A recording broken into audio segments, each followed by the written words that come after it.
And I'd like to welcome back with us today Lynn Jarrett of the Third Board. Great to have you here today. Thanks, nice. It's been a busy couple months, right? Yes, sure has been. Yeah, and on Friday we showed the Meet the Candidates for Third. Right. And as we were just discussing, it's 4 for 4, right? Right. It's 4 for 4. I'm going to talk about that a little bit more later. All right. Right now I'm going to, today I'll give you a Third update on Third's landscape. And I want to talk about some M&C high dollar items we got in the budget. Okay. And then I'll end up with the election.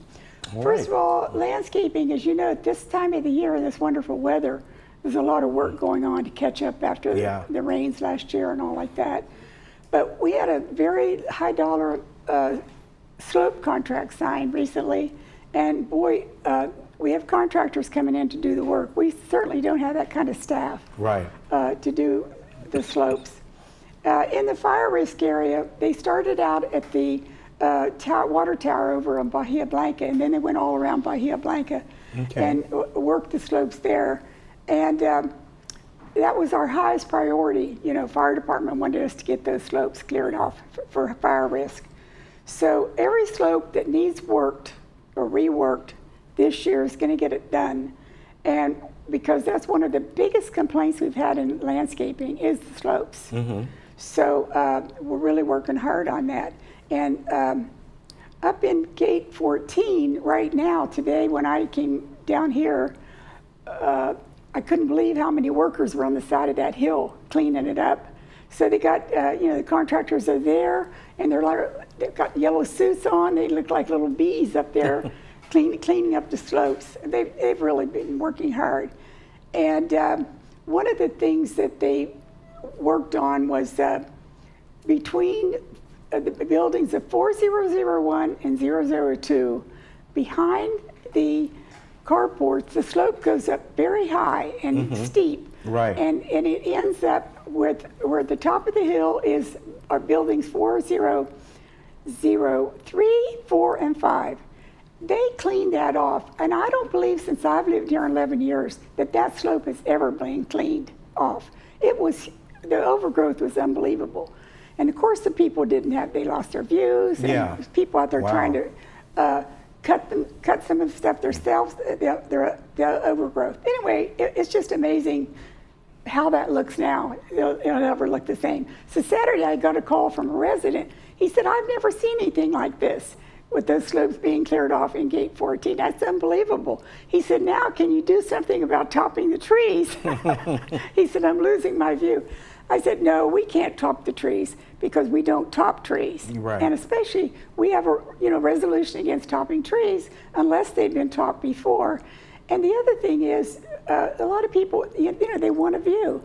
And if they move in and the trees are young and short and they grow tall, people want those trees to get rid of the trees. Well, we can't keep doing that. We can't keep cutting the trees just because of the view.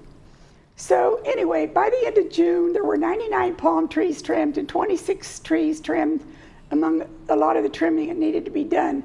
So next year, the trimming work will be significant because the budget is significant. We didn't have much money in the budget this year for tree trimming, so next year is going to be a lot of tree trimming done.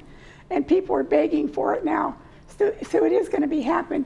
And the trimming is going to be done according to species. Okay. And that's really important because, in our database, Arbor Pro, it shows all the species. And, we have a 5-year plan for trees. That's what's wonderful. That database makes all the difference in the world, how everything is managed with trees. It's unbelievable. So anyway, this past week, last week in Third, we passed a resolution to prohibit all vegetables and all fruit tree planting in Third. They were, the vegetable planting, we already prohibited that a while back, but people were able to plant dwarf fruit trees, but some of the dwarfs can get 20 feet high. Right. But in any case, we had to pass this resolution because of the fact that the rat population throughout the world has exploded. And in Los Angeles, it's really, really bad. And it's coming down through here, and they say a lot of it's caused by homeless people. Now, let me stop you for a minute. A question on that, on the fruit trees are obvious. Sure. But what if somebody, inside their patio has potted tomatoes They can still have them, but they're going to be drawing rats. Okay, but that's okay if it's within their patio. Yeah, they want to do potted vegetables or whatever. Well, you know what? I'm not really sure about that because what we did here, we prohibited all fruit trees. But you know what? I'll have to find out about that.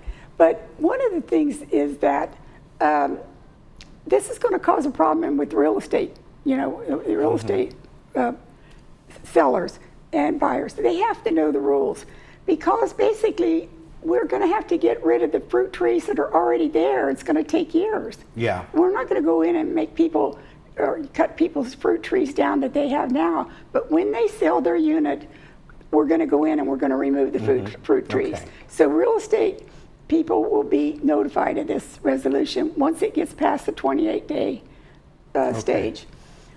Okay, the other thing is, anyway, like I said, the biggest thing is fighting the rats because we have a lot of big rat problem here. So, we get a lot of complaints about it. So that's why we just have to do something about it. And the fruit, it's understandable. Fruits and vegetables, they attract the rodents. Okay, the other thing I wanted to talk about is landscape modernization. Okay. We started that project in Gate 14, cul-de-sac 408. And it's in process right now. They've removed one tree so far, and then they put a fence around the whole area. And soon they'll take that land down to bare. They'll take everything out except the trees that are there, of course. And then they'll plant all the drought-tolerant plants.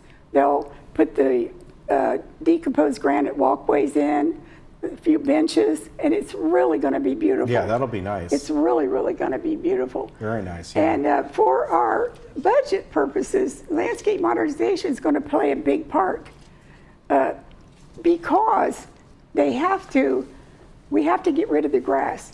The Metropolitan Water Department of Southern California contacted us, and they said the greatest potential for water savings is to get rid of the turf. You've got to replace the unused areas of the grass with drought-tolerant plants. And it's estimated, this recommendation, that we can save a lot of water, and we really, really need to do that because overall, the cost savings towards water and maintenance is going to be significant. So we have this one project this year, and we have more money in the project for next year, and it's going to be a multi-year plan. So every year we're going to be doing what we can as the budget permits to put these drought-tolerant areas in, little plot parks, and everything. It's really, really going to be nice. The 2020 budget is going strong as ever. We are really going to go ahead and do more slope work because every year we have to do slope work no matter what. It takes a lot to maintain the slopes. And of course we'll be doing regular maintenance and the tree maintenance. And the trees, next year we have the big budget for trees. This year we had a minimum budget for tree work. But next year we have a big budget to get rid of a lot of, not rid of a lot of trees, but trimming. Trimming is a really, really big problem. Yeah, because the things grow. I'll tell you about trimming. We had some people come in and they wanted us trim right away because they had all these berries. The problem with the berries, however, is they make a mess on the sidewalk. But we have over 300 berry trees in our database. Wow. In third. So we can't. And those are the berries, not the kind you eat, the little red berries or white berries. They drop and they make a mess and everything. People, they say they want to get rid of them, but it's really impossible because we'd have to take all those trees out. Yeah. So we're waiting till next year when we have the money. We're going to do more trimming, and a lot of those will be some of the berry trees too. But it'll be a lot of the trees that need to be trimmed. And like I say, we go by what's in the database. As I told you before, when I was here before, I'm always preaching the water savings. The big key to our water savings is not only getting rid of the grass, but the use of water in the residences. We really have, the residents have gotten better because I see the water bills. They've gotten better. But even though we're not in a big drought situation, our water budget goes up. It went up 2.2% this July. Next July it's going to be another 4.4, and every year it's going to go up. Because not only does the water cost more, but it's the infrastructure that costs a lot of money to replace those pipes. So the other thing we had, just August 10th, we had a mulch day. So landscaping put a bunch of mulch out there in one particular area, in some trucks, and let residents, they announced it in what's up and in the breeze to come out and get mulch. And a lot of residents did that wanted it for their private. Yeah. That's good. So was it? Oh, they loved success. it. They loved it. Very good. Yeah. One of the things we want to let people know is when you have clippings that need to be picked up, put them out every Friday morning, and they'll get picked up that day. Okay. If you need to get them picked up during the week, just call Resident Services, and they'll pick up the clippings. Okay. Very good. Our aeration contract has been signed, and that work will start in October. And the grass will be cut really short, and it's going to be looking pretty ugly for a couple of months. And you know how that happens. But be patient, because it's really going to pay off. The aeration is going to make a huge difference. And not only does it save water, but it's good for the grass. It makes the grass grow very nice, really nice. I talked to Kurt Weeman last week, and he told me he's right now starting to experiment with growth regulators, the growth regulators for the grass. For example, they're going to put it around the edges of the, so they can keep the edge of the grass from growing very tall. And that way, because right now they cut the grass every week, but they trim it edge it only every other week. So they're going to make the edges, they're going to just do experiment in a couple places. Okay, that's interesting. And that growth regulator works, that's going to be nice. Yeah. Really, really nice. And they also can use growth regulators for ornamental trees and that thing. Yeah, it's really nice. And it can slow down the runners, the growth of the runners. Right. So that's really nice. That's my problem at my house. Is it? The runners, yeah. Yeah, it's amazing. Yeah. It's amazing how they come up. Okay.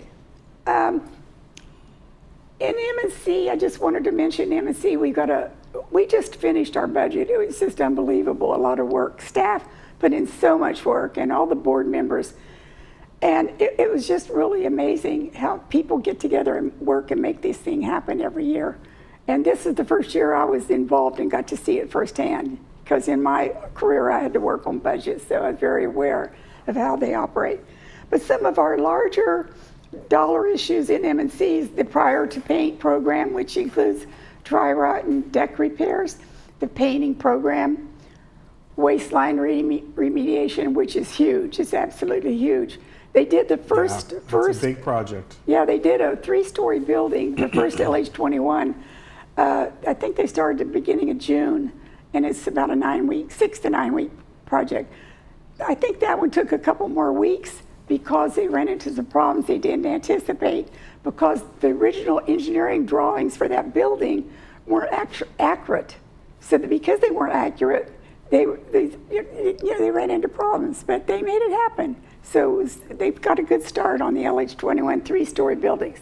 Next year, they plan to do 6 3-story buildings with the mediation program. Very, very costly. So we still have a lot of dry rot. And then the big lighting program we've got going on for budget next year, it's a big dollar item. And that second pilot for lighting will start up pretty soon. Okay, you're talking about the street lighting? Street lighting, okay. Street lighting. They're making a big plan for that. And then the elevator replacement program and the building structure repairs and roofing, those are big, big dollar items. So I just wanted to kind of go by that with you. The cul-de-sac signs are finished, so that was really good. Now, with the election, excuse me, I wanted to talk to you about the election. The 4 candidates that we have running are incumbents Steve Parsons and Kush Bada. And we have 2 new candidates, Craig Wayne and Ralph Engdahl.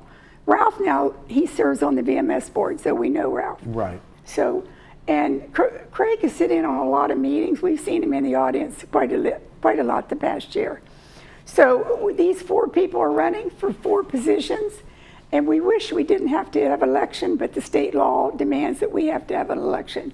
So we're going to have it, but it's really important for the people to vote, because if we don't get a quorum, we're going to have a vote again. And each election costs us $20,000, which is a shame when you have the same amount of candidates for the same amount of positions. So we had to meet the candidates Friday. We met them, talked to them, and then their candidate statements are going to be around here on TV6 this week on the 27th and 29th. So watch for those candidate statements. The ballots go out on the 28th, and they're due back at 11 a.m. on September the 26th. They'll be counted by the inspectors on the 27th, and the new board members will be installed at the annual board meeting on October the 2nd at 9:30 a.m., and residents are invited. All right, very good. Okay. Lots of stuff. I know, it's a lot going on. And again, the importance of people voting. Even though it's very, very important. Yeah. Very important. Yeah. Nice seeing you again, Ken. Good to see you. Thank you for coming on. I appreciate that. And we'll be back in just a moment.